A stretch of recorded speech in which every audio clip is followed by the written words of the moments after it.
Hello friends and welcome to the Exams Made Simple, and we are back again with the Hindu complete newspaper analysis for 13th of November 2020।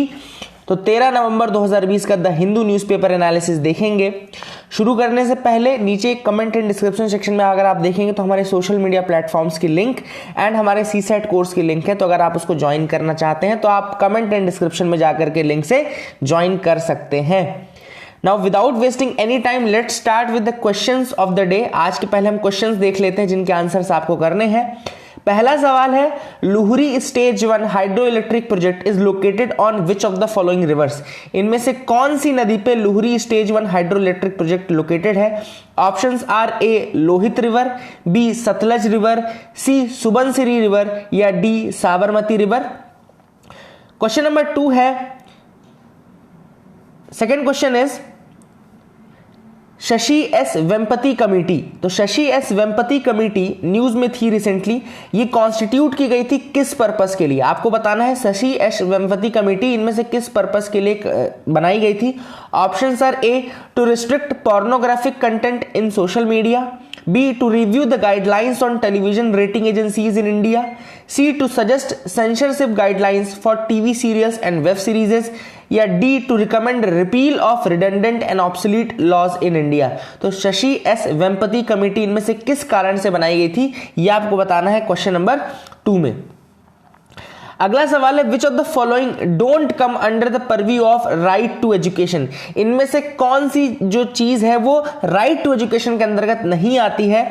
Options are A government schools, B private schools, C मदरसाज या D government schools funded by private funds. तो आपको बताना है इनमें से कौन right to education के परव्यू में नहीं आता है, ठीक है ना। आंसर्स आपको नीचे कमेंट सेक्शन में हम पिन करके दे रहे हैं ताकि आप लोग ही अटेम्प्ट करने का टाइम मिल जाए और आप पूरे क्वेश्चंस अटेम्प्ट किया करिए, क्योंकि क्या होता है अटेम्प्ट करने से आपकी ऑब्जेक्टिव्स को सॉल्व करने की एक हैबिट डेवलप होती है। अगर वो हैबिट डेवलप हो जाएगी तो आप बहुत अच्छे से जब प्रीलिम्स एग्जामिनेशन आएगा तो वहां पर आपको एटलीस्ट ये आइडिया रहेगा कि किस तरीके से ऑब्जेक्टिव अटेम्प्ट किया जाता है, ठीक है ना। So please do attempt these questions. बनता है नहीं बनता है उस हिसाब से जो बनते हैं वही अटेम्प्ट करिएगा, निगेटिव मत करिएगा। बट नीचे आपको डिस्क्रिप्शन में और कमेंट में मैं पिन करके आंसर्स बता दूंगा, तो आप वहां से आंसर्स मैच कर सकते हैं, ठीक है ना। Now let's start with the map of the day exercise जो हम करते हैं। मैप ऑफ द डे में आज जो मैप मैंने लिया है वो ग्रेट ब्रिटेन रीजन का लिया है। तो एक बार आपको बेसिक आइडिया दे देते हैं ग्रेट ब्रिटेन रीजन के आसपास कौन कौन सी जगह है। तो सबसे पहले तो ये आपको ये रीजन दिख रहा होगा इंग्लैंड वाला, ठीक है ना। This is England. अब ये यहाँ पे वाटर बॉडीज अगर हम देखें तो इधर आपको दिख रहा होगा जो ईस्टर्न पार्ट है वहां पे नॉर्थ सी दिख रहा है ना, और यहाँ पे वेस्टर्न पार्ट में नॉर्थ अटलांटिक ओशियन दिख रहा है, ठीक है ना। ईस्टर्न पार्ट में नॉर्थ सी और इधर वेस्टर्न पार्ट में नॉर्थ अटलांटिक ओशियन। और ये जो नीचे सदर्न रीजन है, जो ये वाला रीजन है ना, ये इंग्लिश चैनल कहलाता है। This is known as your English channel. English channel जो है वो आपका इंग्लैंड को, जो इंग्लैंड वाला रीजन है उसको फ्रांस से सेपरेट करता है। ये नीचे फ्रांस है ना, तो ये फ्रांस से इंग्लैंड को सेपरेट करता है। इंग्लिश चैनल इसका नाम कहते हैं इसको। और यहां पे आपको इंग्लैंड के अंदर का दिख रहा होगा, देखो वेल्स इंपॉर्टेंट, एक दूसरा पार्ट बहुत इंपॉर्टेंट पार्ट। जब ग्रेट ब्रिटेन आप देखेंगे तो इसमें स्कॉटलैंड, वेल्स, ये इंग्लैंड, ये सारी चीजें मिल जाती है ना, तो वो उसको हम टोटल रीजन को ग्रेट ब्रिटेन बोलते हैं। लेकिन आज सेपरेटली देखो ये वेल्स का रीजन आपको दिख रहा है मैप में। देन यहाँ पे नीचे जो इंपॉर्टेंट सिटीज हैं इंग्लैंड के अंदर के, जैसे यहाँ पे नॉटिंगम है, मैनचेस्टर है, ऑक्सफोर्ड है, यहाँ पे ब्रिस्टल है, यहाँ पे ये लंदन आपको दिख ही रहा है ना, और कैंटरबरी यहाँ पे। तो ये अलग अलग रीजन से जो कि इंपॉर्टेंट है, पूछ सकता है। देखो कई बार लोकेशन में आप नहीं जानते कि यूपीएससी क्या पूछ लेगा, you have to be ready for everything at least, तो ये हमको जानना चाहिए, ठीक है। नीचे मैंने बता दिया इंग्लिश चैनल था, इधर आपको बता दिया नॉर्थ सी है, नॉर्थ अटलांटिक ओशन इधर है, ठीक है। अब यहाँ पे हम ग्रेट ब्रिटेन जहां लिखा है उसके ऊपर देखो आप, तो यहाँ न्यू कासल लिखा है। New castle is another place. तो अगर आप देखो यूपीएससी क्या कर सकता है, आपको दे देगा कि Newcastle, Manchester, Nottingham and Oxford, arrange these from north to south या arrange these from south to north. इस तरीके से क्वेश्चन भी यूपीएससी पूछता है, तो you have to be ready for these also. आपने देखा न्यू कैसल सबसे ऊपर है, फिर मैनचेस्टर है, फिर नॉटिंघम है और लास्ट में आपका ऑक्सफोर्ड आता है। तो इस तरीके के क्वेश्चंस के लिए भी तैयार रहना। तो जब मैप पढ़ो तो उसके जो बहुत इंपॉर्टेंट जो फाइनर पॉइंट्स है वो जरूर दिमाग में रखना चाहिए आपको। और इस तरीके से north to south, east to west, west to east, इस तरह के अगर आपको लग रहा है कोई फेमस जगहें हैं या लोकेशन है तो आप इसको जरूर जानो। आगे और ऊपर मूव करते तो अब जो इंग्लैंड से जुड़ा हुआ रीजन है तो वो स्कॉटलैंड का रीजन है। जैसे वहां मैंने आपको वेल्स दिखाया था ना, वेल्स, वैसे यहाँ पे ये स्कॉटलैंड वाला पार्ट है जो जुड़ा हुआ है। तो स्कॉटलैंड वाले रीजन में आपको ये एडिनबर्ग दिख रहा होगा, तो एडिनबर्ग एक्चुअली में स्कॉटलैंड वाले रीजन में आता है। ये भी आपको एक डिफरेंशिएट करना चाहिए कि जैसे मैनचेस्टर नीचे है, एडिनबर्ग और ऊपर स्कॉटलैंड वाले पार्ट में है, ठीक है ना। इसके अलावा इधर जो चीज जुड़ी हुई है वो है देखो नॉर्थ आयरलैंड, ठीक है ना। इधर नॉर्थ आयरलैंड है और नीचे फिर आयरलैंड, सदर्न आयरलैंड या आयरलैंड बोलते हैं उसको। तो नॉर्दर्न आयरलैंड यहाँ पे, जहाँ पे बेलफास्ट इंपॉर्टेंट है, और यहाँ पे जो सदर्न पार्ट आयरलैंड का वो उसमें डबलिन इंपॉर्टेंट है, ठीक है ना। तो ये लोकेशन मैंने देख ली है, दिखा दिया आपको। वाटर बॉडीज आपको बता दी क्या क्या है। आई hope you got clarity regarding this map. इसका आज हमने ये पॉलिटिकल मैप देखा है, कल इसी का हम एक बार फिजिकल मैप और जो यहाँ पे माउंटेन रेंजेस हैं क्या है कैसे हैं वो सारी चीजें, यहाँ पे ओशन करेंट्स भी बहुत फेमस है जो काम करते हैं, ठीक है ना। तो कल हम आपको वो भी बता देंगे, ठीक है ना। तो that will B for tomorrow, but आज के लिए जो मैप था ये फिजिकल मैप था जो मैंने आपको दिखा दिया। आई hope you got clarity regarding that. अब यहां पे मैं आपको एक बहुत इंपॉर्टेंट चीज और बता रहा हूं, बहुत ज्यादा इंपॉर्टेंट है, कई लोगों को कंफ्यूजन भी रहता है। जैसे कई लोग मुझसे पूछते रहते हैं कि सर ये UK, Great Britain, British Isles, इन सब में क्या डिफरेंस है, कौन कौन सी रीजन्स है एक्चुअली में। तो सबसे पहले हम बात करते हैं ग्रेट ब्रिटेन की बात करते हैं। तो ग्रेट ब्रिटेन वाले रीजन में आपका इंग्लैंड, वेल्स और स्कॉटलैंड वाला पार्ट आता है। ये इंग्लैंड, वेल्स और स्कॉटलैंड वाला पार्ट जो है आपका ये ग्रेट ब्रिटेन कहलाता है, दिस रीजन। जब हम इसमें नदर्न आयरलैंड और मिला देते हैं, ग्रेट ब्रिटेन में जब नदर्न आयरलैंड और मिला देंगे तो एक पॉलिटिकल टर्म बनेगा जिसको हम बोलेंगे यूनाइटेड किंगडम, ठीक है ना। तो सबसे पहले याद रखिएगा कि ग्रेट ब्रिटेन वाले रीजन में स्कॉटलैंड, इंग्लैंड और वेल्स वाला पार्ट आ गया, और जब हमने इस रीजन में आपका नदर्न आयरलैंड मिला दिया तो वो एक पॉलिटिकल टर्म बन गया, वो कहलाता है यूनाइटेड किंगडम। अब जब हम इसमें सारे आइलैंड्स, जितने भी इस रीजन के आइलैंड्स हैं उनको मिलाएंगे तब एक ज्योग्राफिकल टर्म, एक ज्योग्राफिकल एंटिटी बनेगी जिसको हम बोलेंगे ब्रिटिश आइल्स। तो यहां पे डिफरेंस समझना, एक है रीजनल एंटिटी ग्रेट ब्रिटेन, एक है पॉलिटिकल एंटिटी जिसमें हम आइलैंड मिला रहे हैं, और एक है ज्योग्राफिकल एंटिटी जिसमें हमने सारे ब्रिटिश आइलैंड, यहाँ पे ब्रिटिश आइल्स जिसको कहा जाता है, जब हम सारे आइलैंड ग्रुप, यहाँ पे लगभग 6000 ग्रुप का आइलैंड्स का ग्रुप है, जब उन सारे आइलैंड ग्रुप्स को मिला देंगे तो ये ब्रिटिश आइल्स कहलाएगा। कुछ यहाँ पे एग्जाम्पल आपको दिख रहा होगा, या ऊपर ऑर्कने आइलैंड दिखेगा, शेटलैंड आइलैंड दिख रहा होगा, ये देखो यहाँ लिख रहा है ऊपर ऑर्कने आइलैंड, शेटलैंड आइलैंड। तो जब इन सब रीजन को मिला देंगे तो ये ब्रिटिश आइल्स कहलाएगा। तो आई hope you got clarity regarding the difference between the Great Britain, United Kingdom and your British Isles etc. है ना। तो इनको भी दिमाग में रखना बहुत इंपॉर्टेंट है, और लोगों को कंफ्यूजन बना रहता है इसके ऊपर कई बार, है ना। तो please be equipped with all these things, काफी इंपॉर्टेंट है। यूपीएससी क्वेश्चन पूछ सकता है, ऐसा बिल्कुल हो सकता है कि क्वेश्चन पूछ लिया जाए, तो you have to be ready for that as well, ठीक है ना। अब आगे हम मूव करते हैं न्यूज एनालिसिस पार्ट की तरफ। देखो पहली जो न्यूज है वो है government roles out 1.19 lakh crore stimulus. अब आत्मनिर्भर भारत 3.0 रिलीज किया गया है गवर्नमेंट द्वारा। आप सबको पता है आत्मनिर्भर भारत के अंतर्गत गवर्नमेंट क्या कर रही है, स्टिमुलस दे रही है। स्टिमुलस क्या कहलाता है, जब कभी भी ये टर्म आए तो वहां आपको दिमाग में रखना है कि स्टिमुलस मतलब कि कोई ऐसी चीज जो कि चाहती है कि अगली चीज मोशन में आए। जैसे अगर इकोनॉमी स्टैग्नेंट है, इकोनॉमी अगर रुकी हुई है तो उसको मोशन में लाने के लिए एक स्टिमुलस की जरूरत पड़ती है। वो स्टिमुलस जो होता है वो फाइनेंशियल या फिस्कल टर्म्स में आता है, इसलिए गवर्नमेंट ये बार बार पैसा रिलीज करती है ताकि इकोनॉमी को एक पुश मिल सके, इकोनॉमी को एक स्टिमुलस मिल सके। अब ये जो एक तरीके से समझना ये बूस्टर डोज है। जो सबसे पहला कोई स्कीम आती है तो पहली जो उसके स्कीम में जो राशि रहती है वो तो उसका मेन उसका आउटले रहता है। बोलते हैं ना कि this budget outlay was of 300 crore या इस तरह से बोलते हैं, तो वो आउटले कहलाता है। जब नेक्स्ट उसमें हम इनकम डालते हैं, नेक्स्ट में उसमें जब पैसा डालते हैं तो वो उसका बूस्टर डोज कहलाता है। That is known as the booster dose of that. Okay, तो यहां पे आपको दिमाग में रखना है कि ये जो है आत्मनिर्भर भारत 3.0 का ये बूस्टर डोज है जिसमें 1.19 लाख करोड़ रुपीस निकाले जा रहे हैं। अब ये जो बूस्टर डोज है, ये बूस्टर डोज किसको किसको मिलेगा। सबसे पहले बात तो ये कि ये बूस्टर डोज किसको मिलेगा, सिर्फ हमको, हमारा मोटिव ये तो नहीं है कि हम ये अमाउंट रट लें या अमाउंट याद कर लें।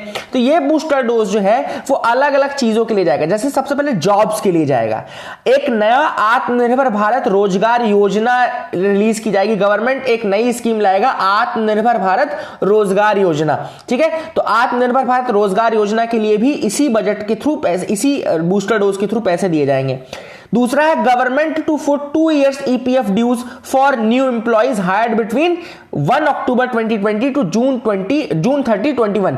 तो 2021-20 से लेकर के 21 के लिए जो नए एम्प्लॉइज आए हैं तो उनका जो ईपीएफ ड्यू था, मतलब कि जो उनकी वेजेस के 24% लगभग ड्यू था, वो सारा गवर्नमेंट चुकता करेगा, ठीक है ना। पीपल अर्निंग लेस देन 15,000 पर month who lost jobs will be covered and will be reemployed. एक बहुत अच्छी चीज इस बूस्टर डोज में ये की जा रही है कि 15,000 से कम पाने वाले जिन व्यक्तियों की जॉब गई है अभी इस मार्च से सितंबर के टाइम पीरियड में, यानी कोविड-19 के टाइम पीरियड में जिन व्यक्तियों को की जॉब गई है, और अगर ऐसे व्यक्ति 15,000 रुपए से कम कमा रहे थे तो उनको कवर किया जाएगा दोबारा, and they will be reemployed by this package. This is a very good thing, ठीक है ना। Firms with more than 50 employees must hire at least 5 more to be covered। अब जो फर्म्स जहां 50 से ज्यादा लोग काम कर रहे हैं उनको 5 और, दे मस्ट हायर एटलीस्ट 5 मोर। तो वही वाली कंडीशन है जैसे सलमान खान बोलते हैं ना, कम से कम 3 और लोगों को आप ये चीज बताइएगा, तो वही गवर्नमेंट ने बोला कि अगर आपको कवर होना तो आप 5 और लोगों को करो, ठीक है ना। तो सिंपल सी बात है, जिन फर्म्स में 50 से ज्यादा लोग थे उनको 5 और नए लोगों को इंक्लूड करना पड़ेगा या एम्प्लॉयमेंट देनी पड़ेगी। तो एक तरीके से जो गवर्नमेंट है वो एम्प्लॉयमेंट वाला इनिशिएटिव भी ले रही है और कोशिश कर रही है कि और ज्यादा लोग कवर हो सके जिनकी जॉब्स गई हैं। पहला तो हमने जॉब्स को लिया, अनएम्प्लॉयमेंट वाला पैकेज देख लिया। दूसरा जो है वो फार्मर्स के लिए है, ठीक है ना। फार्मर्स आपको पता है बहुत बड़ी यूनिट होती है, एक बहुत इंपॉर्टेंट यूनिट है। फार्मर्स क्या करते हैं, government will provide 65,000 crore as fertiliser subsidy. अब ये जो पैकेज है 1.19 लाख करोड़ का, उसमें से 65,000 करोड़ फार्मर्स को फर्टिलाइजर सब्सिडी के रूप में दिया जाएगा to ensure adequate availability of that in the sown area. तो कि जो सोन एरिया है वहां पे फर्टिलाइजर्स के लिए जो फार्मर्स उनको अपने आउट ऑफ पॉकेट एक्सपेंडिचर ना करना पड़े और गवर्नमेंट सब्सिडी के थ्रू वो ज्यादा से ज्यादा रीजन्स को कवर कर सके, प्रोडक्शन को और ज्यादा बढ़ाया जा सके। एक और 10,000 करोड़ की स्कीम अनाउंस की जाएगी फॉर द प्रधानमंत्री गरीब कल्याण रोजगार योजना। एडिशनल 10,000 करोड़ प्रधानमंत्री गरीब कल्याण रोजगार योजना के तहत दिए जाएंगे। That is another thing. अब इस स्कीम में हमने देखा कि जॉब्स के लिए, जॉब्स वाले लोगों के लिए हो गया, अनएम्प्लॉयड लोगों के लिए हो गया, फार्मर्स के लिए हो गया। सैलरीड टैक्स पेयर, जो सैलरी पाते हैं और जो टैक्स पेयर है उनके लिए क्या है, तो उनके लिए इनकम टैक्स में रिलीफ दिया जाएगा for purchase of residential units of value up to 2 crore. अगर आप 2 करोड़ तक का घर खरीदते हैं या रेसिडेंशियल यूनिट खरीदते हैं तो आपको इनकम टैक्स में रिलीफ मिलेगा। This is for the salaried tax payer. जो सैलरीड टैक्स पेयर्स हैं उनको अगर वो घर खरीदते हैं 2 करोड़ से कम की यूनिट का तो उनको इनकम टैक्स में रिलीफ दिया जाएगा, ठीक है ना। Then permissible differential under income tax act between circle rate and agreement value to be raised from 10% to 20% for the primary sale। तो अब नई यूनिट्स में जो प्राइमरी सेल है परमिसिबल जो differential under income tax act के through है वो पहले 10% था, उसको बढ़ा करके अब 20% कर दिया जाएगा, ठीक है ना। इंफ्रास्ट्रक्चर के लिए क्या किया जाएगा कि 18,000 करोड़ यानी 18,000 crore will be allocated to Pradhanmantri Awas योजना। प्रधानमंत्री आवास योजना के लिए 18,000 करोड़ रुपए का आउटले इसके तहत दिया जाएगा, ठीक है ना। And government aspects this would create nearly 78 lakh new jobs. तो गवर्नमेंट ये एक्सपेक्टेशन रख रही है कि इन सब चीजों को करने से लगभग 75 लाख नए जॉब्स निकल के दोबारा सामने आएंगे। फिर इक्विटी का इन्फ्यूजन भी गवर्नमेंट करने की बात कर रहा है। नेशनल इंफ्रास्ट्रक्चर इन्वेस्टमेंट फंड हो गया, उसमें पैसे डालने की बात कर रहा है। कुछ पैसा उसमें इंफ्रास्ट्रक्चर फंड के लिए भी दिया जा रहा है, ठीक है ना। कैपिटल एंड इंडस्ट्रियल एक्सपेंडिचर को खत्म करने, मतलब उसको फंडिंग के लिए 10,200 करोड़ रुपए दिए जाएंगे। फिर स्ट्रेस्ड सेक्टर्स, जो स्ट्रेस्ड सेक्टर्स हैं जैसे कि emergency credit line guarantee scheme, उसको एक्सटेंड किया जा रहा है मार्च 31, 2021 तक। 2021 तक के लिए इमरजेंसी क्रेडिट लाइन जो थी ना, मतलब इमरजेंसी जो क्रेडिट लाइन मतलब कि पैसे दिए जाते थे उसको उस गारंटी स्कीम को और ज्यादा एक्सटेंड किया जा रहा है। New scheme to provide credit to the firms in the health care sector. अब जो हेल्थ केयर सेक्टर में जो फर्म्स है उनको क्रेडिट देने के लिए एक नई स्कीम जल्द से जल्द गवर्नमेंट अनाउंस करेगी और उसके लिए भी कुछ पैसा ये जरूर निकालेंगे यहां से। तो basically all these things will be managed and they are given stimulus under this new package, this new booster which is known as Aatmanirbhar 3.0। इसको आत्मनिर्भर 3.0 या बूस्टर डोज ऑफ आत्मनिर्भर भारत आप बोल सकते हैं, ये इसके तहत किया जाएगा, ठीक है ना। अब अगली जो न्यूज आपको दिख रही है उसमें लिखा है attorney general clears contempt action against Kunal Kamra. अब अटॉर्नी जनरल के वेणुगोपाल ने कंटेम्प्ट एक्शन को इनिशिएट कर दिया है, for criminal contempt action initiate कर दिया है अगेंस्ट कुणाल कामरा कॉमेडियन। ठीक है ना। अब यहां पे एक बहुत इंपॉर्टेंट इशू आता है सामने, आपके दिमाग में क्वेश्चन आना चाहिए कि क्यों ऐसा हो रहा है कि अटॉर्नी जनरल कंटेम्प्ट के लिए क्लियर कर रहा है इनिशिएट, अगर कोई प्रोसीडिंग इनिशिएट हो रही है तो उसको अटॉर्नी जनरल कैसे कर रहा है, ये तो सुप्रीम कोर्ट में लगाया गया था। तो मैं आपको सिंपल सा एक फंडा बताता हूं, एक बहुत इंपॉर्टेंट पावर है अटॉर्नी जनरल के पास। अटॉर्नी जनरल ओवरऑल हमने पढ़ा है, मैं एक बार फिर आपको बताऊंगा अटॉर्नी जनरल क्या है, क्या करता है।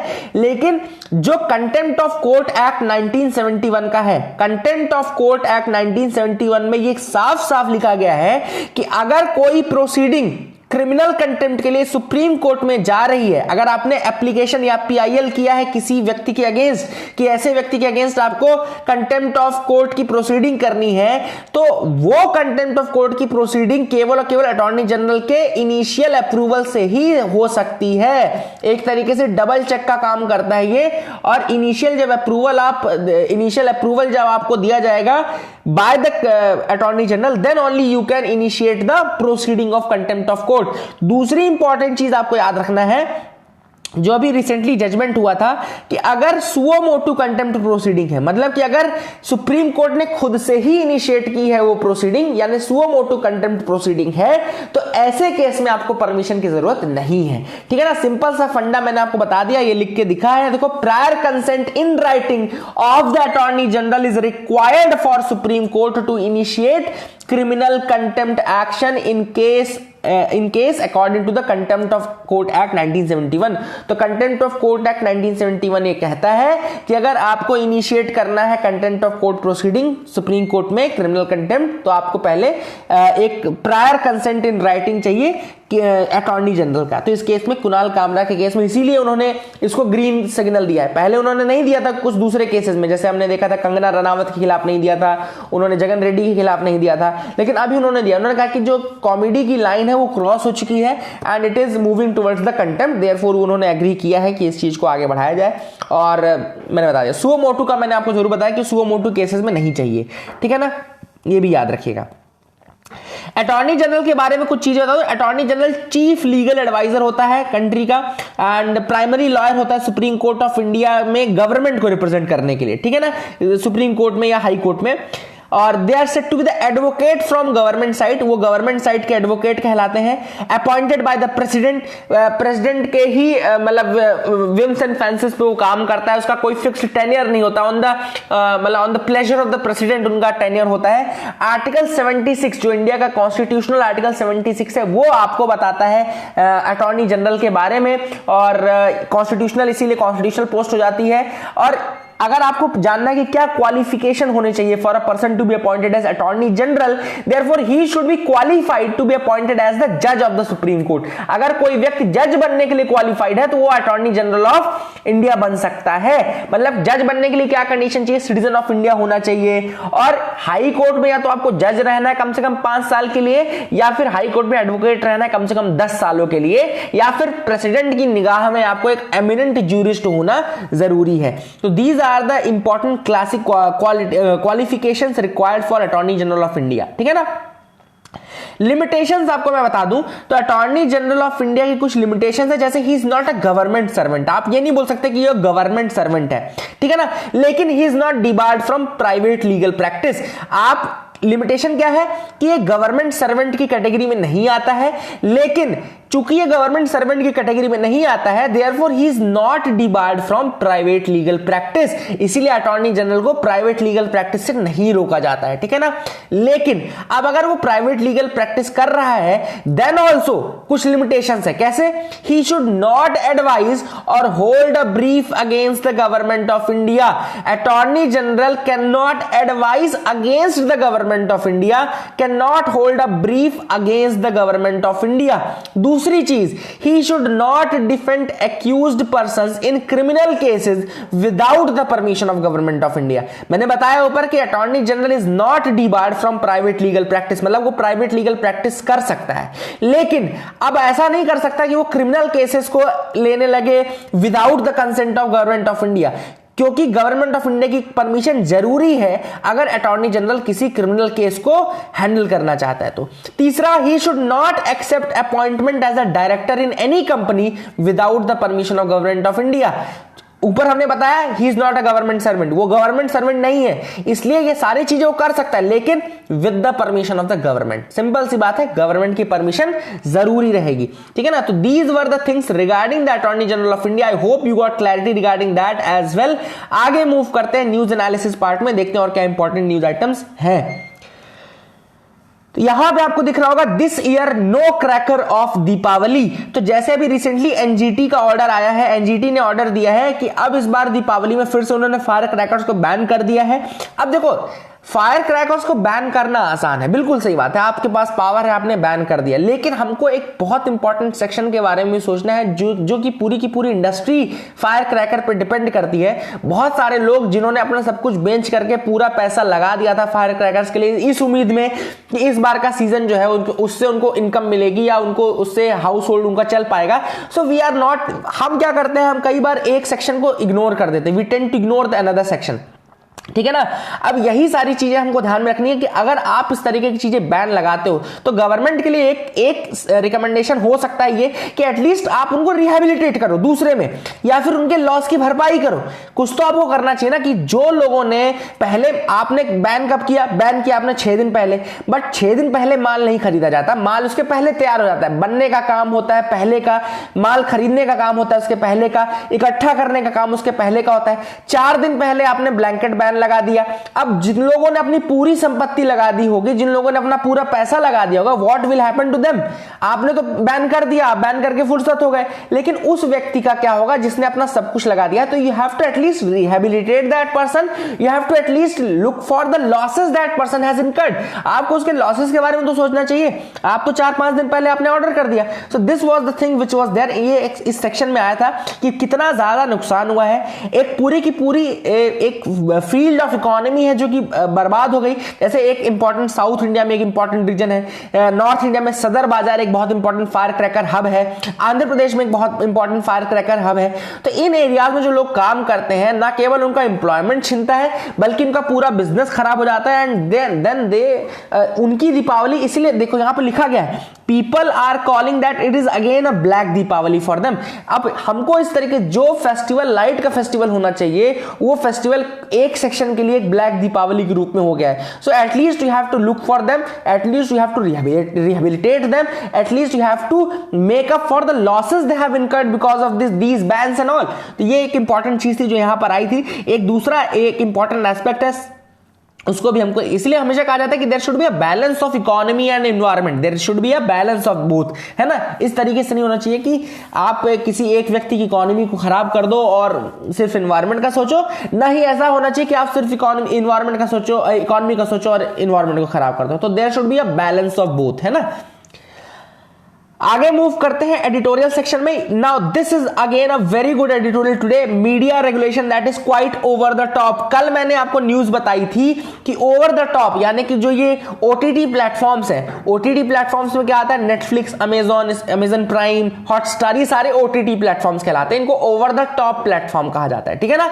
मीडिया, कल हमने देखा कि इंफॉर्मेशन ब्रॉडकास्टिंग मिनिस्ट्री ने ये बोला कि अब ये जो डिजिटल मीडिया है, यानी कि जो डिजिटल मीडिया है आपका ओवर द टॉप प्लेटफॉर्म्स हैं, और जो करंट अफेयर्स पोर्टल्स हैं, मतलब कि हमारा चैनल भी अब इंफॉर्मेशन एंड ब्रॉडकास्टिंग मिनिस्ट्री के रेगुलेशन के अंतर्गत आ गया है। तो सिंपल सी बात है, कल उन्होंने क्लियरली लिखा था कि जितने भी न्यूज पोर्टल्स हैं, करंट अफेयर्स पोर्टल्स हैं, वो सारे अब इंफॉर्मेशन एंड ब्रॉडकास्टिंग मिनिस्ट्री के रेगुलेशन के अंदर आएंगे। अब ऑथर ने यही कहा है इस आर्टिकल में कि ये जो रेगुलेशंस हैं they are quite over the top, मतलब कि दे आर क्वाइट एक तरीके से they are crossing the line and they are against the freedom of speech and expression. Simple सी बात, ऑथर ने यहां पे वही चीज हाईलाइट की है कि ये जो ये इंफॉर्मेशन ब्रॉडकास्टिंग मिनिस्ट्री का कल एक सर्कुलर आया है कि जो डिजिटल मीडिया है एंड करंट अफेयर्स पोर्टल्स जैसे कि एग्जाम्स मेड सिंपल, ये सारे जो उनके रेगुलेशन के अंदर आ गए हैं। So basically this is brazen, इनको उसने ब्रेजन बिजार कहा है। क्यों ब्रेजन कहा है? Because this is an attack on free press. जैसे वायर का आपने देखा होगा, या न्यूज लॉन्ड्री लॉन्ड्री आपने सुना होगा, लल्लन टॉप सुना होगा, ये सब करंट अफेयर्स पोर्टल या न्यूज पोर्टल्स आप बोल सकते हैं, जो कि अब रेगुलेशन के अंदर आ गए हैं। अभी तक क्या हो रहा था कि हमने गोदी मीडिया भी देख ली है, हमने जो एक मीडिया का वो एस्पेक्ट भी देख लिया जो कि पूरा गवर्नमेंट फेवर करता है, पूरा गवर्नमेंट प्रो है, जो किसी भी बात में गवर्नमेंट के अगेंस्ट नहीं आता। तो इस तरीके की मीडिया का कोई रोल नहीं रहता है किसी भी डेमोक्रेसी में। जो फोर्थ पिलर हम बोलते थे कि media is the fourth pillar of democracy, वो गोदी मीडिया को हम नहीं बोल सकते हैं कि that is the fourth pillar, ठीक है ना। तो फोर्थ पिलर ऑफ डेमोक्रेसी का काम केवल यही कर सकता है जो फ्री मीडिया है, फ्री प्रेस है, जो irrespective of who is in power, who has the ability to speak the truth। तो यहां पर बात वही चल रही है कि ऑथर ने कहा है कि अब जब फ्री प्रेस है उसके ऊपर आपने एक तरीके से इंफॉर्मेशन एंड ब्रॉडकास्टिंग यानी कि गवर्नमेंट का एक कंट्रोल दे दिया। तो ये तो वही कंट्रोल होगा जो लिट्टन और जो लॉर्ड कर्जन लोग लगाते थे। तो कर्जन, लिट्टन और आज की गवर्नमेंट में फिर क्या डिफरेंस रह गया अगर आप मीडिया को इस तरह से कंट्रोल करने लगोगे कि आपका कंटेंट हम चेक करेंगे, आपका कंटेंट हम देखेंगे, आपका कंटेंट एंटी गवर्नमेंट नहीं होना चाहिए। Therefore the author is saying that this is brazen and this is bizarre as well, ठीक है ना। ऑथर ने यह भी कहा कि जेपी मूवमेंट के टाइम में और इंदिरा गांधी की इमरजेंसी के टाइम में यही पार्टी थी जो इन सब चीजों के अगेंस्ट बोला करती थी। उस समय भी सेम रेगुलेशन आया था कि मीडिया के ऊपर चेक रखा जाएगा, ये होगा वो होगा। तो तब यही पार्टी थी जिसने कि इसका अपोज किया था, एंड आज यही पार्टी है जो कि इसको वापस एक रूल बना करके ला रही है। एंड इसको प्री सेंसरशिप के नाम पे, जो प्री सेंसरशिप है that is again a thing that is acting as a limitation to the free speech. Pre censorship, तो ठीक है आप प्री सेंसरशिप कर रहे हो। अब यहां पे ऐसा होगा कि जो भी कंटेंट एंटी गवर्नमेंट होगा that will not be passed, या जो भी पोर्टल, न्यूज पोर्टल इसके अगेंस्ट बोलेगा तो that will be shut down या बंद कर दिया जाएगा। तो these are the things, these are having dire consequences as per the author. अगर फ्री स्पीच को इस तरीके से रोका गया तो that will have dire consequences, author ने कहा है। ऑथर ने एक और चीज कही कि अब देखो गवर्नमेंट ये भी आर्गुमेंट देती है कि भाई आकाशवाणी, एयर इंडिया ये भी तो रेगुलेटेड है, दूरदर्शन भी तो रेगुलेटेड है। तो ऑथर ने कहा कि बिल्कुल हम मानते हैं रेगुलेटेड है, लेकिन आपने उनका कंटेंट अगर देखा हो तो वो हमेशा प्रो गवर्नमेंट कंटेंट ही प्रोवाइड करते हैं, वो कभी भी किसी भी गवर्नमेंट कंटेंट के अगेंस्ट काम नहीं करते। तो सिंपल सी बात है कि वो कितने फ्री हैं इसकी जो मतलब कि श्योरिटी किसी को नहीं, कोई श्योरिटी नहीं ले सकता कि how much free are they. आप जरूर बोलते कि वो ऑटोनॉमस बॉडी प्रसार भारती उनको मॉनिटर करती है, प्रसार भारती ऑटोनॉमस है, लेकिन कितने वो इंडिपेंडेंट है। हमने बीच में ही देखा था कि जब सूर्य प्रकाश जी का केस आया था, सूर्य प्रकाश के बीच में टसल आ गई थी गवर्नमेंट की और प्रसार भारती की टसल हमने देखी थी। तो वही वाली बात है कि जब ये टसल आती है तब आपको समझ में आता है कि वो कितने फ्री एज अ इंस्टीट्यूशन, वो कितने फ्री हैं, ठीक है ना। तो ऑथर ने वो चीजें भी बताई है। It seeks to divide and rule the press by creating an artificial distinction between the new age digital media and another old age print media। तो अब एक गवर्नमेंट काम कर रही है कि उन्होंने डिफरेंशिएट कर दिया है। भाई मीडिया तो मीडिया है, मीडिया में new age media, old age media बोल करके उनको डिवाइड करना एक गलत इंप्लीकेशन है। ऑथर ने कहा कि ये आपको डिवाइड करना है, और जो ओल्ड एज मीडिया है वो अपने आप को फिर न्यू एज का पार्ट नहीं मानेगी, वो अलग तरीके से काम करेगी, और इनका यूनिफिकेशन रोकने के लिए गवर्नमेंट ऐसा करती है। ऑथर के अकॉर्डिंग ये यूनिफिकेशन को रोकता है, क्योंकि उन्होंने क्लियर कर दिया कि आप न्यू एज मीडिया हो, आप डिजिटल मीडिया हो, आप ओल्ड एज मीडिया हो, आप प्रिंट मीडिया हो, so all this things are. So ये वाला पॉइंट ऑथर ने इसलिए कहा कि this is an attempt by the government to divide, basically to divide the media into two halves, ठीक है ना। आगे अगर देखें, the explanation that the print media have the oversight of press council of India, ये वाला मैंने आपको पॉइंट बता दिया already. So these were the points कि ये जो रिस्ट्रिक्शंस लगाए जा रहे हैं, तो गवर्नमेंट ने बोला है कि हम चेक करेंगे, ये करेंगे, वो करेंगे, that is quite over the top and that is quite crossing the line as well. अगला जो ओपेड पेज में आ जाए तो वो है, can the right to work be made real in India. क्या इंडिया में राइट टू वर्क को आप कॉन्स्टिट्यूशनल राइट बना सकते हो? तो सबसे पहली चीज तो ये, क्या आप लोगों को ये पता है कि राइट टू वर्क इंडिया में कॉन्स्टिट्यूशनल राइट नहीं है? क्योंकि मुझे लगता है कई लोग को ये भी कंफ्यूजन होगा कि इंडिया में राइट टू वर्क एक कॉन्स्टिट्यूशनल राइट है। नहीं, इंडिया में right to work constitutional right नहीं है। इंडिया में राइट टू वर्क एक स्टैट्यूटरी राइट है। मैं आपको बताता हूं, इंडिया में राइट टू वर्क एक स्टैट्यूटरी राइट है। कैसे? क्योंकि यहां पे मनरेगा है।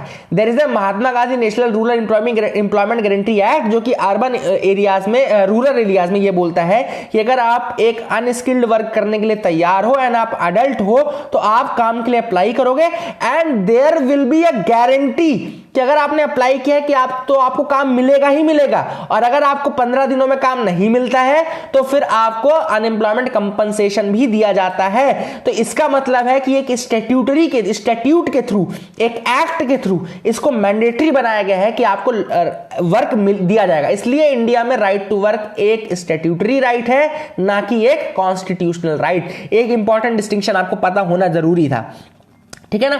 अब ऑथर ने यहां पे जो डिस्कशन चल रहा है वो यही चल रहा है कि क्या हम इसको कॉन्स्टिट्यूशनल बना सकते हैं। तो सिंपल सी बात है, कॉन्स्टिट्यूशन आप बिल्कुल बना सकते हो, लेकिन इसमें दो चीजों की जरूरत पड़ेगी। There are two things that are required to make right to work a constitutional right in India. First is political will, आपके अंदर एक पॉलिटिकल विल होनी चाहिए, ठीक है ना। सेकेंड थिंग, पॉलिटिकल विल तो है लेकिन फाइनेंसेस नहीं, तो क्या करोगे, नहीं बना पाओगे। Therefore you need two things, first is political will and second is the finances. आपको पॉलिटिकल विल भी चाहिए और फाइनेंसेस भी चाहिए, क्योंकि इसमें पैसा लगेगा। अगर जनता आपसे काम मांग रही है और आपको काम देना है, और अगर काम नहीं दे पा रहे हो आप तो कंपनसेशन देना है, इसका मतलब आपको बहुत ज्यादा फाइनेंसेस की जरूरत पड़ेगी। तो सिंपल सी बात है, you need political will and you need finances as well. तो दो चीजें मैंने आपको क्लियर की। पहली चीज तो राइट टू वर्क का क्या स्टेटस है इंडिया में एज ऑफ नाउ। दूसरी चीज मैंने आपको क्लियर की कि राइट टू वर्क क्या, एक राइट टू वर्क कैसे आ सकता है इंडिया में, ठीक है ना। तो ये कैसे आ सकता है, हमने बताया राइट टू वर्क आ सकता है पॉलिटिकल विल से और ज्यादा फाइनेंसेस से, ठीक है ना। अब यहां पे एक अप्रोच ऑथर ने दी है, decentralised urban employment and training, जिसको डुएट उन्होंने नाम दिया है। तो डुएट एक मैकेनिज्म है, एक मेथोडोलॉजी है, decentralised urban employment and training. Decentralised urban employment and training, इस मेथोडोलॉजी के थ्रू आप कर सकते हो। इसमें भी फाइनेंसेस बहुत लगेंगे, ऐसा नहीं कि इसमें फाइनेंस कम लगेंगे, ठीक है ना। देखो यहां पे कैसे ड्यूएट काम करेगा। द आइडिया हेयर, देखो जैसे मनरेगा है वही ड्यूएट में भी काम करना है, नई इंप्लॉयमेंट अपॉर्चुनिटीज क्रिएट करना है। मनरेगा में भी यही बोला गया, भाई गड्ढे खुदवाओ, पब्लिक उसके अथॉरिटी के काम करवाओ, पब्लिक डोमेन में आप काम करो, तो कुछ बनाते रहो, पिलर बनाओ, ये बनाओ, वॉल्स बनाओ, शौचालय बनाओ, कुछ भी बनाओ। लेकिन ये सारी चीजें मनरेगा के अंदर थी कि आपको काम करते रहना है, नई नई अपॉर्चुनिटीज ढूंढते रहना है जहां पे आप लोगों को लगा सकें। आप कुएं खुदवाना है, आपको लेक्स का काम करवाना है, पॉन्ड बनवाना है, डैम बनवाना है, आप लोगों को एम्प्लॉयमेंट दो, गांवों में लोगों को एम्प्लॉयमेंट दो। ये सारी चीजें थी ना मनरेगा के अंदर, वही यही यहां पे भी वही आइडिया, डुएट के अंदर भी ये अर्बन के लिए है, decentralised urban employment and training. MNREGA आपका रूरल में हो गया, डुएट का जो आइडिया दिया है ऑथर ने वो अर्बन एरिया के लिए है, decentralised urban employment and training. यहां पे भी यही होगा। यहां पे ऑथर ने जो आइडिया दिया वही है कि आप एक तरह से अर्बन लोकल बॉडीज को इंक्लूड करो। अर्बन लोकल बॉडीज क्या करेंगी, जॉब वाउचर निकालेंगी। Urban local bodies job voucher निकालेंगी और वो job voucher certified public institutions जैसे कि स्कूल्स हैं, यूनिवर्सिटीज हैं, उनके प्री अप्रूव्ड टास्क के लिए रहेगा। जैसे एक स्कूल बनती है तो ऐसा तो नहीं कि बिना किसी लेबर वर्क के बन जाएगी। स्कूल भी अगर बनती है तो वहां पे बिल्डिंग का काम होता है, कंस्ट्रक्शन का काम होता है, पुताई का काम होता है, वहां पे पेंट का काम होता है और ये सारी चीजें की जाती है, ठीक है ना। तो you have to remember that कि बहुत सारे काम होते हैं जो कि किए जाते हैं एंड वो सारे काम करने के लिए जो प्री अप्रूव्ड वाउचर्स हैं वो वाउचर्स लेकर के आप जाएंगे लोग। और जो पेंटिंग का काम है, स्कूल की पेंटिंग का काम है या स्कूल में प्लांटेशन करना है, गार्डन बनाना, ये सारे काम वो जा करके करेंगे। तो ये एक आइडिया ऑथर ने जरूर दिया है यहाँ पे। लेकिन एक बात बिल्कुल सही है कि इसमें बहुत ज्यादा फंड लगेगा, बहुत ज्यादा पैसा लगेगा और पॉलिटिकल विल तो। These were the things which were in the editorial section। आगे मूव करते हैं न्यूज एनालिसिस पार्ट की तरफ। More to join Covishield trial. अब यहां पे कोविड की बात करते हैं। 2 वैक्सीन है जिसमें इंडिया काम कर रहा है, एक एक कर कराता हूं। पहली वैक्सीन जो है वो है कोविड शील्ड। कोविड शील्ड जो वैक्सीन है that has been developed by Serum Institute of India.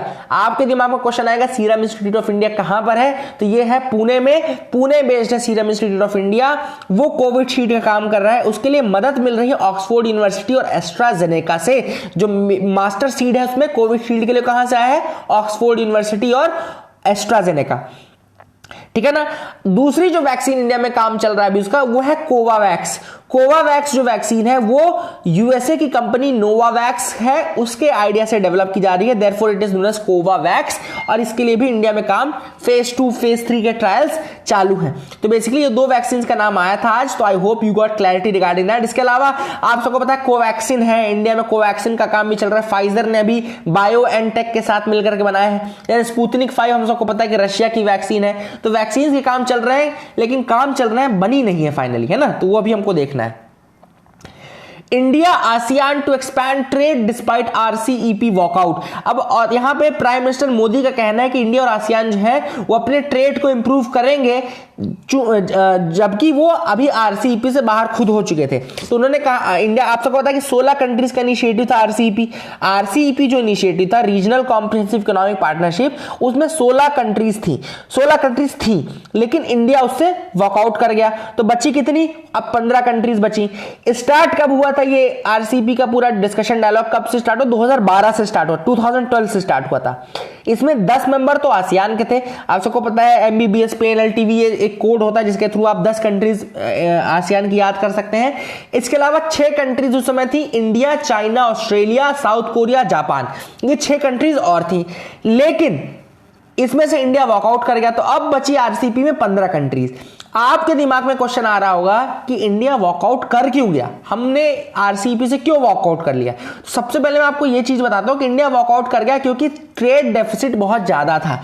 India runs large trade deficit with at least 11 of the 15 RCEP countries. 15 में से 11 मेंबर्स आरसीईपी के ऐसे थे जिनके साथ इंडिया का ट्रेड डेफिसिट चल रहा था, इसलिए इंडिया ने वॉकआउट किया, पहला रीजन। दूसरा, इंडिया में डोमेस्टिक अपोजिशन बहुत ज्यादा था। जो यहाँ के फार्मर्स थे, डेयरी इंडस्ट्री के लोग थे, कॉर्पोरेट सेक्टर के लोग थे, उन सब ने अपोजिशन किया। ये दूसरा था। तीसरा, इंडिया का जो एफटीए यानी कि फ्री ट्रेड एग्रीमेंट का एक्सपीरियंस था वो बहुत ज्यादा अच्छा नहीं था, दैट वाज नॉट, ठीक है ना। तो हमारा जो एफटीए यानी फ्री ट्रेड एग्रीमेंट का एक्सपीरियंस था वो भी अच्छा नहीं था, ठीक है ना। और इसके अलावा जो हमारे यहाँ की जो मार्केट एक्सेस थी वो दूसरी कंट्रीज को ज्यादा मिल जाती, हम मार्केट की तरह बन के रह जाते। तो ये कुछ डाउट्स थे इंडिया के मन में, जिनके कारण से इंडिया ने आरसीईपी को ज्वाइन करने से मना कर दिया। हमने आरसीईपी को ज्वाइन नहीं किया। These were the reasons for which we didn't join RCEP. लेकिन अब ऑथर इंडिया ने, प्राइम मिनिस्टर ने कहा है कि they are still hopeful that ASEAN के साथ वो अच्छे रिलेशंस बनाएंगे। और अभी रिव्यू चल रहा है ASEAN India trade in goods agreement का। ASEAN India trade in goods agreement AITGA बोलते हैं इसको। तो अगर आपसे यूपीएससी पूछता है कि AITGA न्यूज में है, ये किसके साथ न्यूज में है इंडिया का, तो ये आसियान के साथ न्यूज में है। यहाँ पे आसियान, ऑस्ट्रेलिया, अमेरिका कुछ भी ऑप्शन में आ सकता है, तो याद रखिएगा ASEAN India trade agreement in goods है, इसको बोलते हैं, और इसके लिए काम चल रहा है, ठीक है ना। So that is the work under process. I hope you got clarity regarding that. आगे मूव करते हैं, देखते हैं और क्या इंपॉर्टेंट न्यूज आइटम्स है। तो यहां पे न्यूज है, China begins the work on rail line up to Arunachal border. China ने एक रेल लाइन का काम शुरू किया है जो कि अरुणाचल प्रदेश के बॉर्डर तक आएगा, बिल्कुल हमारे बॉर्डर एरिया से गुजरेगा।